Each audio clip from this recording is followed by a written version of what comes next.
Hello students. आज हम लोग motion in a straight line chapter से ग्राफिकल रिप्रेजेंटेशन ऑफ मोशन पर डिस्कशन करेंगे और इसमें आज हम लोग position versus time, distance versus time and displacement versus time topic के अंदर में जो भी ग्राफ्स होंगे और जो भी इनके अंदर में जो भी जानकारी वाली चीज़ें होंगी उन्हें आज हम स्टडी करेंगे। तो सबसे पहले हम लोग बात करते हैं पोजीशन वर्सेस टाइम के ग्राफ को, और आप देख पा रहे हैं position versus time graph for stationary object. हमें देखिए क्या करना पड़ता, तो एकदम स्टार्टिंग में हम एक बार जाते हैं कि ग्राफ को रिप्रेजेंट करना है तो हमें एक axis that is why axis के अलोंग में हमें पोजीशन को रखना होगा और एक्स एक्सिस के अलोंग में टाइम को रखना होगा। अब यहाँ पर ग्राफ कहता है फॉर स्टेशनरी ऑब्जेक्ट। स्टेशनरी होने का मतलब ऑब्जेक्ट अभी डिस्टेंस कवर नहीं कर रहा है लेकिन टाइम तो रुकता नहीं है।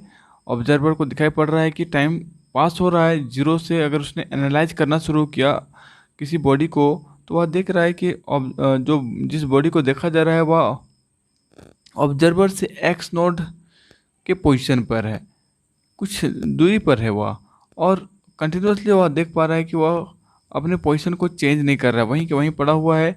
जबकि वह अपने वॉच में देखता है तो घड़ी का जो नीडल है कंटिन्यूसली बढ़ता जा रहा है, समय बढ़ता जा रहा है, लेकिन वह जो पोजीशन है वहीं के वहीं है। हम इसे इस तरह से समझ सकते हैं कि हम अपने घर से किसी बगल में खड़ी एक बस को देख पा रहे हैं जो कि खड़ी है, और हम घड़ी को देख पा रहे हैं कि इस गाड़ी को 10 बजे खुल जानी चाहिए, इसका टाइम है, लेकिन वह खुल नहीं रही है। 10 बज कर के 1 मिनट उसके बाद का जो समय है कंटिन्यूसली बढ़ता जा रहा है। अगर आप सेकंड के हिसाब से बात करें, 1 सेकंड, 2 सेकंड, 3 सेकंड, 4 सेकंड आप कंटिन्यूसली टाइम को वॉच कर रहे हैं, लेकिन बस नहीं जा रही है, वह स्टेशनरी में है। तो आपको ग्राफ इस ढंग से बनाना पड़ेगा। आपको देखना है कि जो कंटिन्यूसली समय पास हो रहा है और ये जो डिस्टेंस, ये जो पोजीशन है वह कंटिन्यूसली आपका एक्स नोड ही है। आप जहाँ पर भी चेक करेंगे ये आपको एक्स नोड ही मिलेगा, स्टार्ट बिगिनिंग टू लास्ट सभी जगह आप देख पा रहे हैं यह जो पोजीशन है वह एक्स नोड है। तो इस तरह से हमें देखिए याद रखना है कि कभी भी एग्जाम में आ जाए ये लाइन आपको लिखा हुआ मिलेगा, तो आपको इस तरह से ग्राफ को बना करके दिखलाना पड़ेगा, या फिर इस तरह का ग्राफ है तो आपको बतलाना पड़ेगा कि what do you understand from the graph, तो आपको ये लाइन को लिखना पड़ेगा। चलिए नेक्स्ट हम लोग बात करते हैं position versus time graph for uniform motion. Uniform motion का मतलब क्या होता है? When object cover equal distance in equal time, equal distance in equal time, that is called uniform motion. सबसे पहले हम लोग इस ग्राफ पर आते हैं सीधे, आप आसानी से यहीं पर समझ सकते हैं। देखिए वाई एक्सिस के तरफ रखा जाता है पोजीशन को और एक्स एक्सिस के तरफ टाइम एक्सिस को रखा जाता है। और जैसा कि आप ग्राफ देख पा रहे हैं एक स्ट्रेट लाइन है, लेकिन यह इस बार स्लोप है, इस बार ये पैरेलल ऐसे नहीं किया हुआ है, ये एक इंक्लाइनेशन लेता हुआ जो कि एंगल थीटा है हॉरिजॉन्टल लाइन के साथ। और यहाँ पर हम देख पा रहे हैं कि ये यूनिफॉर्म मोशन कैसे है, कैसे है आप समझ रहे हैं कि ये लाइन आपको यूनिफॉर्म मोशन को समझा रहा है।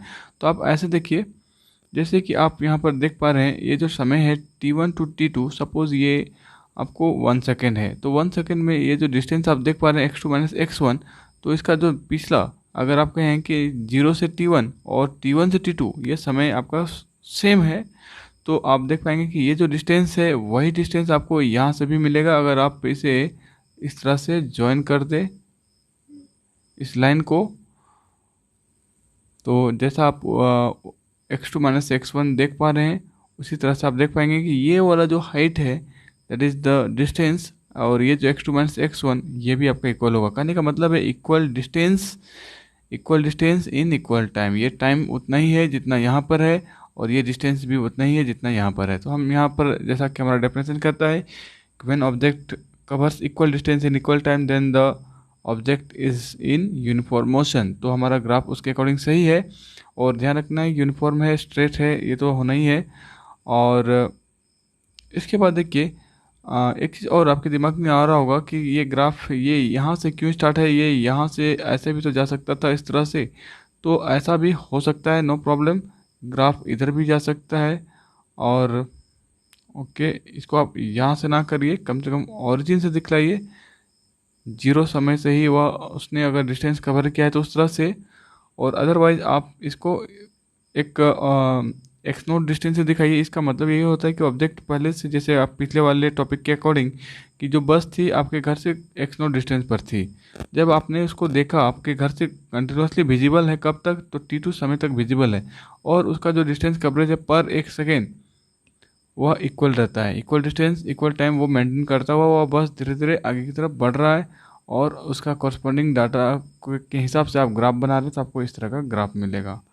और यहाँ जानकारी वाली बात यह है कि the slope of the position versus time, जो स्लोप होता है, आगे चल करके हम लोग जब बात करेंगे डिस्टेंस और डिस्प्लेसमेंट, तब भी हम इसी चीज़ को फिर से दोहराएंगे कि जो स्लोप होता है डिस्टेंस या डिस्प्लेसमेंट का, वह स्लोप आपको स्पीड देता है। अगर ये डिस्टेंस होगा तो आप कहेंगे speed, we get speed from the slope of the graph, and अगर ये ग्राफ रहा displacement versus time, then you can say we get yes, we get velocity of the body from this graph, इस slope की help से। और slope कैसे निकालते हैं, तो आपको, आप लोग सभी जान रहे हैं टेन थीटा। ये जो थीटा देख पा रहे हैं, इसको आप कहीं पर भी आप एक ट्रायंगल बना सकते हैं, बड़ा ट्रायंगल आपके ये योर भी, आप इवन चाहे तो आप यहाँ से भी बना लीजिए, नो प्रॉब्लम, ऐसे करके भी आप बना सकते हैं। Anywhere you can make a right angle triangle, और टेन थीटा फाइंड करेंगे। सो आपको मालूम है टेन थीटा का क्या फॉर्मूला होता है इस ग्राफ की हेल्प से, और ये आपको गिवन बॉडी का स्पीड अगर डिस्टेंस हो तो, और डिस्प्लेसमेंट हो तो वेलोसिटी आपको देता है। ठीक है, आगे बढ़ते हैं। ओके, राइट, नेक्स्ट है, यस, इस ग्राफ में कुछ नया नहीं है, जैसा कि अभी पिछले बार हम लोगों ने डिस्कस किया। यह जो स्लोप है, slope that is tan theta, वो हमें क्या बतलाता है। So tan theta that is equal to Q R by P R. जैसा आप देख पा रहे हैं, क्यू आर में क्या है, तो this is x2 minus x1, और पी आर क्या है, तो t2 माइनस t1। जैसा कि हम लोग यहाँ से डाटा को ले पा रहे हैं, और ये x2 माइनस x1 हमें ये पोजीशन के हिसाब से मिल रहा है। तो ये आपको देता क्या है, इट इज़ गिविंग वेलोसिटी। ठीक है, तो यहाँ पर थोड़ा अगर ध्यान रखना है कि क्योंकि बॉडी अगर स्ट्रेट लाइन में चल रही है, तो कभी आप उसको डिस्टेंस भी कर देते हैं, डिस्प्लेसमेंट भी, तो नो प्रॉब्लम, और उसका कॉरस्पॉन्डिंग को आप स्पीड कभी कर देते हैं, वेलोसिटी, तो नो प्रॉब्लम। क्योंकि स्ट्रेट लाइन पर जब भी मोशन हो वन डायरेक्शन में, तो स्पीड और वेलोसिटी सेम होता है, और उसका कॉरस्पॉन्डिंग डिस्टेंस और डिस्प्लेसमेंट भी सेम होता है। तो आप याद रखेंगे बेहतर हो जब डिस्प्लेसमेंट बाय टाइम आपको दिखाई पड़े तो आप वेलोसिटी कहिए, और डिस्टेंस बाय टाइम दिखाई पड़े तो आप उसको स्पीड कहिए, with the help of slope that is tan theta. और टेन थीटा कैसे निकालना है, तो राइट एंगल ट्रायंगल बनाइए और उसको फाइंड करिए। नेक्स्ट है, आप देख पा रहे हैं position time graph for uniform acceleration. कोई बॉडी एक्सेलरेट कर रहा है, एक्सेलरेट करने का क्या मीनिंग होता है, इंक्रीज इन वेलोसिटी पर सेकेंड, चेंज इन वेलोसिटी पर second, either increase, it may be decrease also, तब नेगेटिव एक्सेलरेशन होगा। यस, तो आप इस ग्राफ में आपको इंडिकेट करना है पॉजिटिव एक्सेलरेशन, जैसा कि यहाँ पर दिखाई पड़ रहा है। तो आप इस ग्राफ को वॉच करिए, तो आप देख पा रहे हैं कि एक ये जो ग्राफ है, एक कर्व लाइन लिया हुआ है, ये स्ट्रेट नहीं है।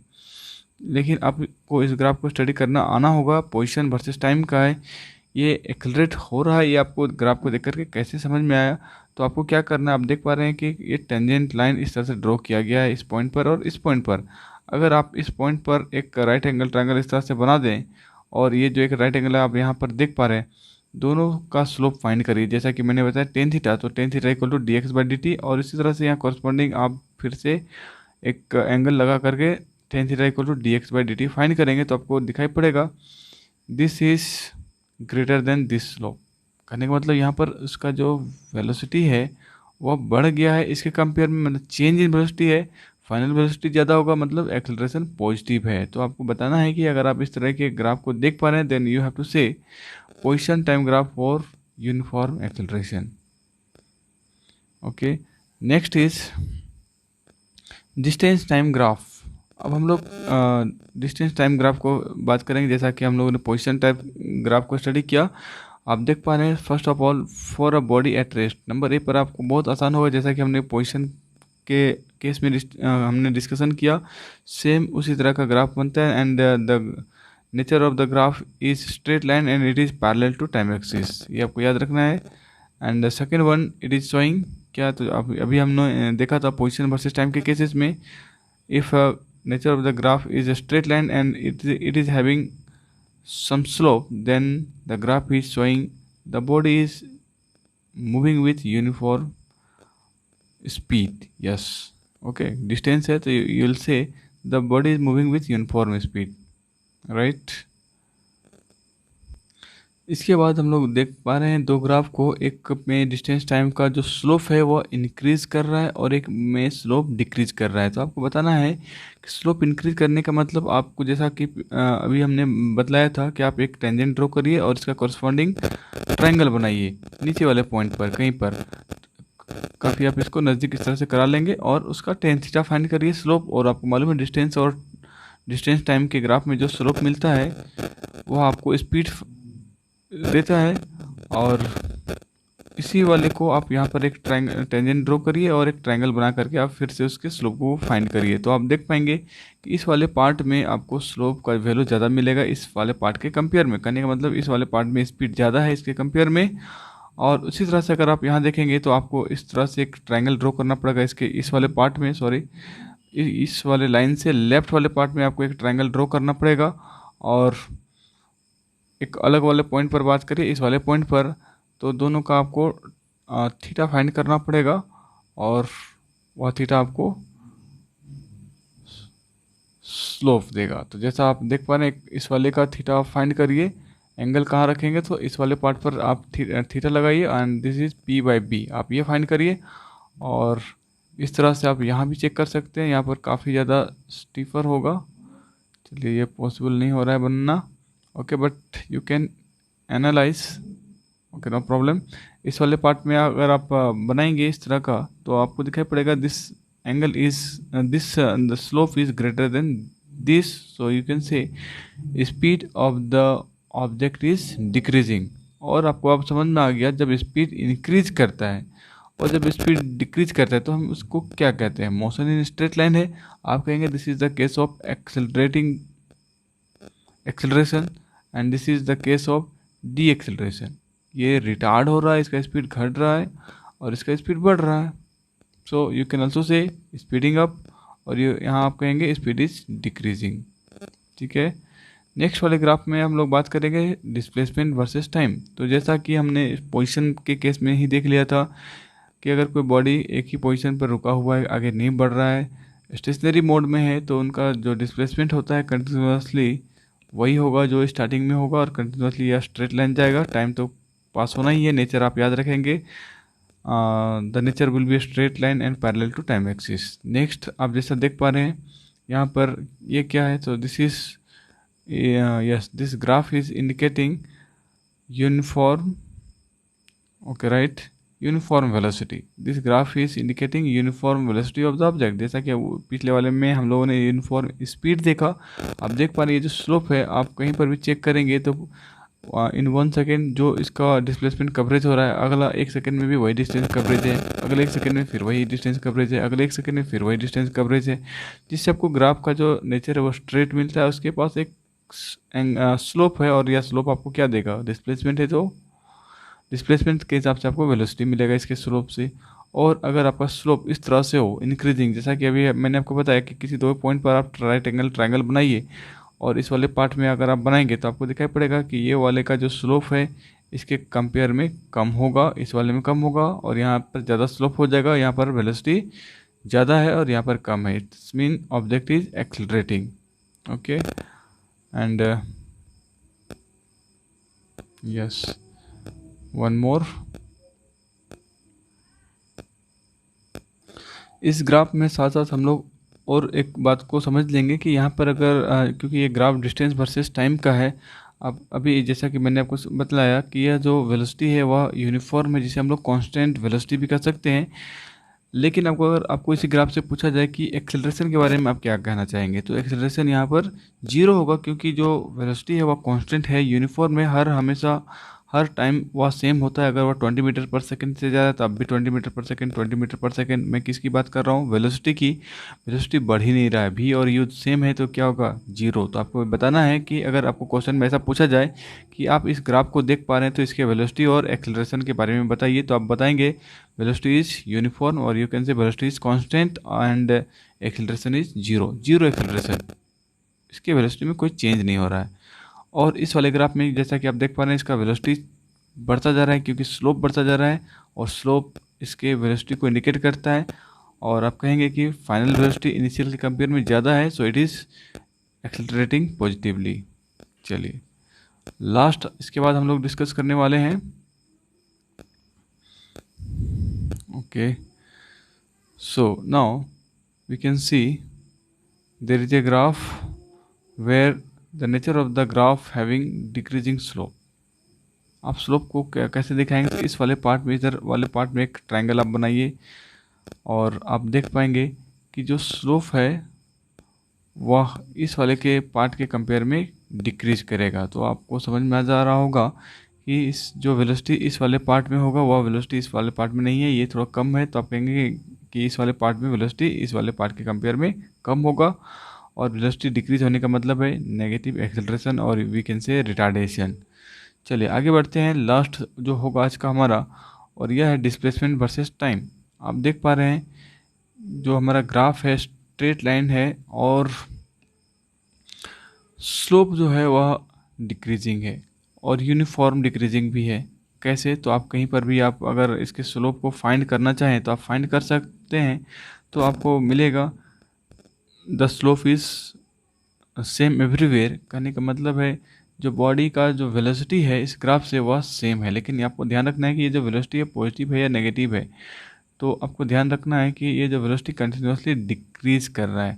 आप इस पोजीशन पर देखिए तो ऑब्जेक्ट जीरो समय पर कुछ डिस्प्लेसमेंट रहा, उसके बाद डिस्प्लेसमेंट घटता जा रहा है और डिस्प्लेसमेंट घटता जा रहा है। कंटिन्यूसली आगे बढ़ें तो डिस्प्लेसमेंट जीरो हो गया लेकिन टाइम बढ़ गया। तो आप कहेंगे कि डिस्प्लेसमेंट डिक्रीज हो रहा है, इसका मतलब जो डिस्प्लेसमेंट है वह नेगेटिव की ओर बढ़ रहा है, जीरो की ओर आ रहा है और रिड्यूस हो रहा है। तो यहाँ हम कह सकते हैं यस, सो ओके राइट। तो इस तरह से हम लोग इस ग्राफ में कह सकते हैं कि वेलोसिटी नेगेटिव है, यूनिफॉर्म है क्योंकि स्लोप सभी जगह सेम है, और एक्सेलरेशन की अगर बात कहा जाए तो एक्सेलरेशन जीरो होगा क्योंकि हर जगह वेलोसिटी सेम हो रहा है। एक लास्ट ग्राफ है।